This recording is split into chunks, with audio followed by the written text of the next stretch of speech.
নমস্কার। পিয়ালিস পোয়েট্রির পক্ষ থেকে আপনাদের সকলকে স্বাগত জানাই।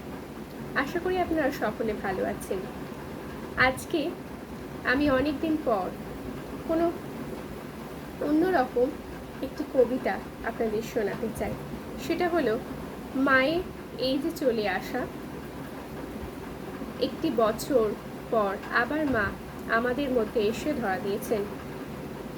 দুর্গা মা, আমাদের সকলের মা, যার মধ্যে কোনো ভেদাভেদ নেই, সেই মাকে উপলক্ষ করেই আজকের আমার এই কবিতা শুরু করছি। কবিতার নাম হলো আগমন।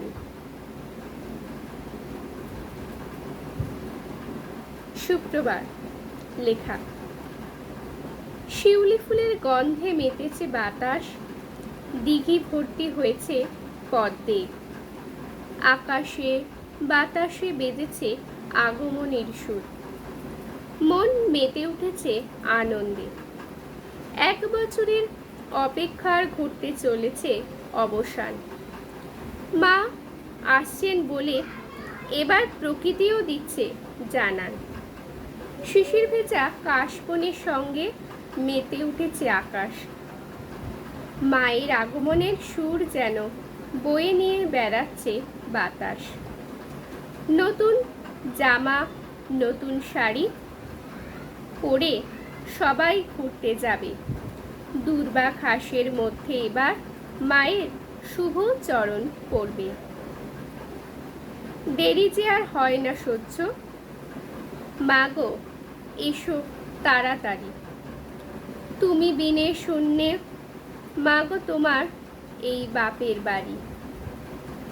গরিবের চোখের জল মুছিয়ে দিও মুখে হাসি ফুটিয়ে। সবার কষ্ট শেষ করো মা,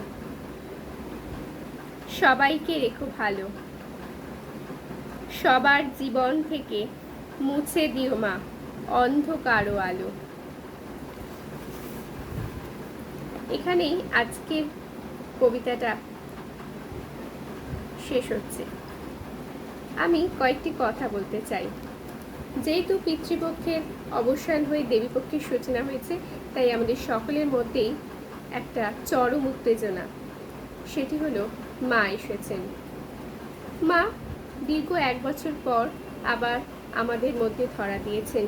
কিন্তু আমার কথা হলো, চারিদিকে এই দুর্জয়, এই হানাহানি, এই কলহ, এই রোগগ্রস্ত পৃথিবীকে কি মা উদ্ধার করতে পারবে? তাও মা আমাদের মাঝে এসে হয়তো ধরা দেবেন আর কয়েকদিন পরে। সেই মাকে যেন আমরা করজোড়ে প্রণাম জানিয়ে মাকে জানাতে পারি যে মা আমাদের মধ্যে সমস্ত অশুভ শক্তির বিনাশ হোক এবং শুভ শক্তির সঞ্চার হোক, এবং চারিদিকে যা দুর্নীতি ঘটছে সেই দুর্নীতি দূর হোক এবং পৃথিবী আনন্দময় হয়ে উঠুক। সকলের মাঝে সকলে মিলে আমরা একসাথে আনন্দে কাটাতে পারি, স্বার্থ বিদ্বেষ সমস্ত কিছু ভুলে। জাতি ধর্ম বর্ণ নির্বিশেষে সমস্ত মানুষ আমরা দুর্গাপুজোর এই কয়েকটা দিন আনন্দে কাটাতে পারি। সকলের পুজো ভালো কাটুক। আমার চ্যানেলের পক্ষ থেকে আপনাদের সকলকে শারদীয়ার প্রীতি ও শুভেচ্ছা জানাই। ভালো থাকবেন বন্ধুরা। আবার নতুন কোনো কবিতা নিয়ে আপনাদের সামনে আমি হাজির হব। ভালো থাকবেন।